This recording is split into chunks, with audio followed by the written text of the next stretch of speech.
Here's another question from you guys, and I love when you guys can send me questions because it gives me a chance to really connect with what you want to know, what you want to hear. Here's the message. I love hearing about your memories of Jeshua because I really want to know him as a man.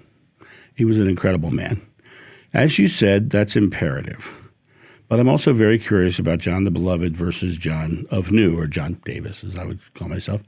The comparisons, the differences, and the personalities, etc. That's an interesting thing. John Davis, me, I spent my life doing funny stuff. I was a comedian. I was a stuntman. I was a fight director. I taught at colleges. I have directed Renaissance festivals and performed at Renaissance festivals for years. Did the front lines. I did all kinds of fun stuff. I was married 3 times, as you have heard me say on other videos. I'm a gregarious, sort of out there kind of guy from the outside. I'm very much like being in my home. I'm a homebody, and for most cases, I enjoy my quiet time and my privacy. When I go out in the crowds, I try to bring my best expression of self so that I can affect whatever's around me. But I don't think about it as a mission or a task. I think about it as just being me fully. And people don't like who I am or what I am. I just do that. Johannes ben Zebedee. That was the name. Johannes ben Zebedee. And Jeshua called me Hannah, which is a weird name. After meeting Jeshua on the beach, which it's in that regression, you can hear the moment that Johannes meets Jeshua. You can hear the moment it happened. Everything changed for him. He experienced unconditional love without fear. He experienced heaven. He experienced the other side. He experienced that fearless existence that we all dream of experiencing. And then Jeshua walked away, and all his fears came back. All his fears immersed him. He was surrounded once again with his separation and his anxiety. And for the rest of his life, nothing was more important than being near Jeshua and hearing about what that was and how to do that. And he never married. He didn't, I don't remember any relationships even with him. I remember him serving the needs of Jeshua, meaning going out and finding places to stay and bringing the message and doing it. He was like an assistant.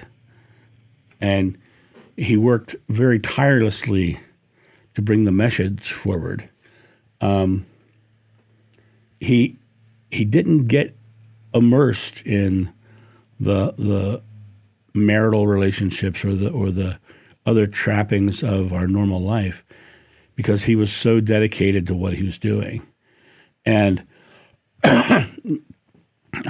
maybe that's why I've had 3 wives in this time. I'm making up for lost time. But he was a devoted man to what he was doing. And when Jeshua on the cross said, "Mother, there's your son, son, there's your mother," he said it differently, of course. But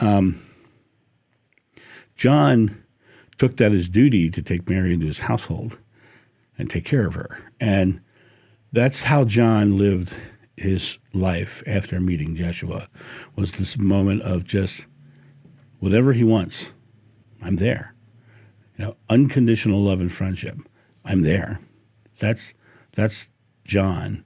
As I said, I grew up on a beach. John Davis grew up at a beach resort. I sang doo-wop in bars in the old days. I sang a part of a group called the Acapellers. I had a lot of varied and fun things that I did in my life, and and had girlfriends and wives and have a son. So the John Davis and John the Beloved, Johannes ben Zebedee, were very different. And yet, we both feel the desire to bring that message forward.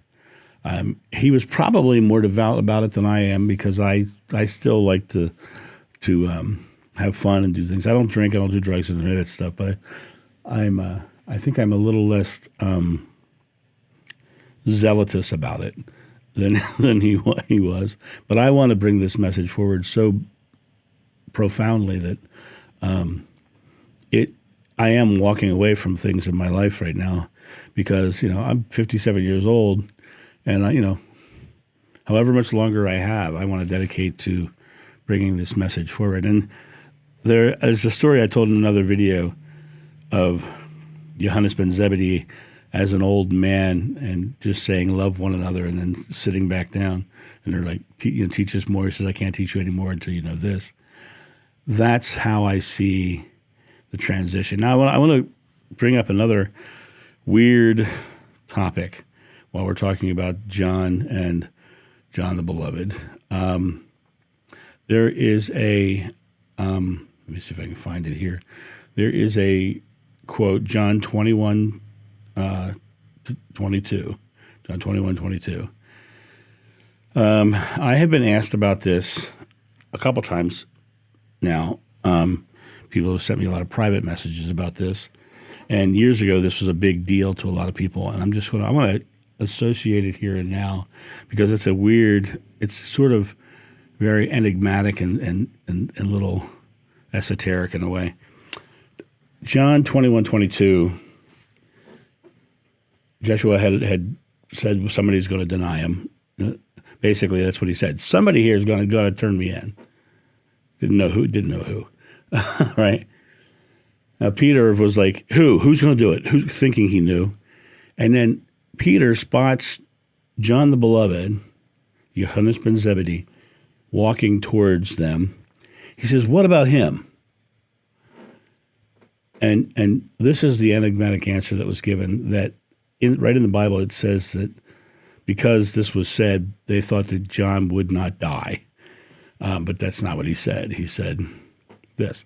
What he said was, in the Bible, I obviously don't remember this because I wasn't talking to me, right? He said, if I want him to stay until I come, what's that to you? I'm talking to you. If I want him to stay until I come. Now, I have no idea what that means, but I have speculated multiple times about that statement. Did he have foreknowledge of something? No idea. Did he understand who Johannes ben Zebedee was and say, I understand what he's going to do? And did Johannes ben Zebedee continually reincarnate until the second coming of the Christ consciousness? We're going to do the second coming video later, but understand it's very different than what a lot of people think it is, in my mind. It is the Christ consciousness coming, and you see it every day right now. We are in it. We are in the process right now. People are awakening.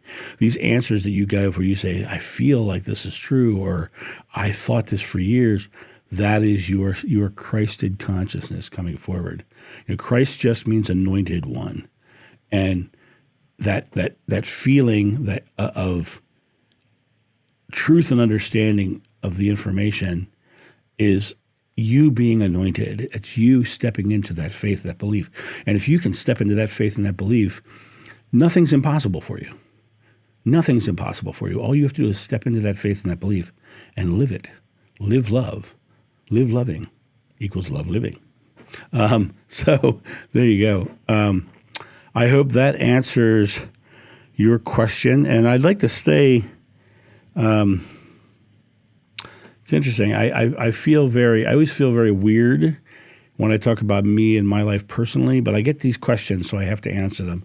The reason I feel weird about it is I don't ever want it to come across as ego or a big ego. The word ego just means self-awareness, and it's an ego out of balance that people are talking about when they talk about somebody having an ego.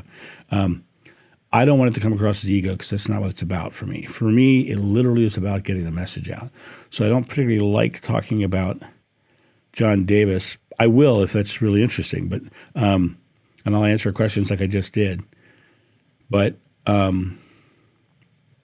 really do want to do videos that are about the teachings. And that said, I love talking about modern things and tying in how to respond, how to act, how to use the teachings here in the here and now.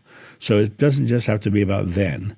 Let's talk about how you put this into practice, because that's huge. That's what we really need right now. You guys have a great day, and I'll talk to you soon. See ya. Bye.